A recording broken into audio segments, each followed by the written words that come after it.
N K Singh साहब, ये point जरा देखिए। मैं समाजवादी पार्टी को देख रहा हूँ 9 सीट और अदर्स में चूंकि हम बीएसपी को दिखा रहे हैं 3 सीट, यानी 2019 में ये आपस में मिलकर थे तो बीएसपी ज्यादा सीटों पे थी। इस बार समाजवादी पार्टी को आप हाँ मतलब अच्छे परफॉर्मर के तौर पे मान रहे हैं क्या? हाँ, ये बड़ा अजीब सा होता है कि आपके एफपीटीपी सिस्टम की एक बहुत बड़ी खराबी है। जब हम लोग इसको एनालाइज करते हैं कि एफपीटीपी सिस्टम क्या भारत के लिए सुटेबल है, तो ये पाया जाता है ये बिल्कुल सुटेबल नहीं है। आप अगर गौर से देखें तो जितने वोटों पे दक्षिण भारत में एक राज्य कुल वोटों की संख्या जो होती है उस पे वो 30-40 सीटें ले जाता है लोकसभा की, उसके 3 गुने पे भी यूपी में एक पार्टी 5 सीट नहीं पा पाती है।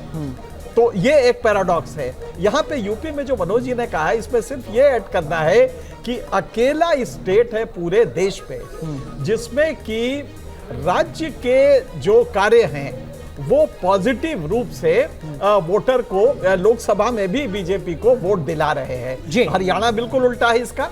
आपको मालूम है कि बीच में हरियाणा में चीफ मिनिस्टर दर्शक लगातार इंतजार कर रहे हैं कि अब अगले राज्य का नंबर कब आता है, तो राजधानी दिल्ली लेकर चलते हैं। दिल्ली में 7 लोकसभा सीटें और इस बार न्यूज नेशन के सर्वे में 7 सीटों की क्या कुछ तस्वीर है वो आपके सामने। जो तस्वीर 2014 में थी, जो तस्वीर 2019 में थी, वही तस्वीर 2024 में भी नजर आ रही है। दिल्ली की 7 लोकसभा सीटों पर भारतीय जनता पार्टी ही कमल खिलाती नजर आ रही है। यानी लखनऊ से देखी वो जो गाड़ी चली ना, दिल्ली पहुंचते पहुंचते 7 के 7 आंकड़ों में 7 के 7 सीट बीजेपी लेकर पहुंच रही है। और आम आदमी पार्टी और कांग्रेस हालांकि गठबंधन में थे इसलिए, लेकिन फिर भी हमने सेपरेट करके ग्राफिक्स में दिखाया बेशक है, लेकिन ये समझ लिए खाता नहीं खुलता दिख रहा। हमारे एग्जिट पोल में 7 के 7 सीट दिल्ली के बीजेपी लेके जा रही है। संजय निरुपम साहब, एक रिएक्शन इस पे।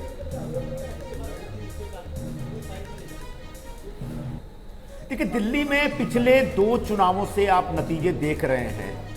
राज्य के चुनाव संजय जी माफ कीजिएगा, मैं आऊंगा आपके पास। जरा दर्शकों को उत्तराखंड और दिखा दें। उत्तराखंड में 5 लोकसभा सीट हैं, 5 पर ही कमल खिल रहा है। इस वक्त की बड़ी खबर न्यूज नेशन के सबसे बड़े सर्वे में उत्तराखंड राज्य के आंकड़े आपके सामने।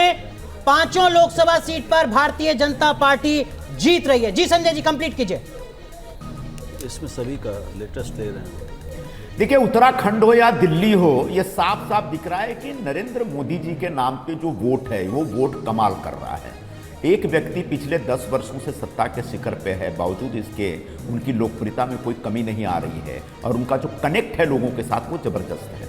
अरविंद केजरीवाल जेल से निकलने के बाद दिल्ली में जिस प्रकार का दुष्प्रचार करते हैं, जिस प्रकार की आक्रामक रुख लेते हैं, उससे उनको बड़ी उम्मीद जगी थी और उनके साथियों को भी उम्मीद जगी थी कि शायद वो खेल पलट देंगे। लेकिन मेरा मानना है कि जैसे पिछले 2 चुनावों में मोदी के नाम पे दिल्ली के लोगों ने वोट दिया और 7 के 7 एमपी उनको चुन करके दिए, इस बार भी 7 के 7 एमपी सांसद अगर भारतीय जनता पार्टी को मिलते हैं तो चौंकना नहीं चाहिए। ये बात स्थापित करता है कि अरविंद केजरीवाल भ्रष्टाचार के आरोप में जेल में हैं, जेल जा रहे हैं दोबारा, मतलब उनकी जमानत खत्म हो रही है। दूसरी बात यह है कि जो पार्टी भ्रष्टाचार के नाम पर पूरे देश में कैंपेन लेके आती है और यूपीए की सरकार का पूरा बेड़ा गर्क कर देती है, वह पार्टी में काम करने वाले लोग खुद भ्रष्टाचारी हैं, वह स्थापित हो जाता है। और तीसरी प्रमुख बात यह है कि कोई कितना भी बोल ले, कितना भी झूठ बोल ले, आखिरकार प्रधानमंत्री नरेंद्र मोदी की जो इमेज है, उनके नाम पे जो एक लोगों का जो एक जुड़ाव है या फिर उनके नाम पे जो एक वोट है, वो वोट आज भी इंटैक्ट है, जिसका नतीजा आपको दिल्ली और उत्तराखंड में साफ साफ दिख रहा है, जो कि आगे आने वाले दिनों में देश के अलग अलग कोनों में भी दिखेगा।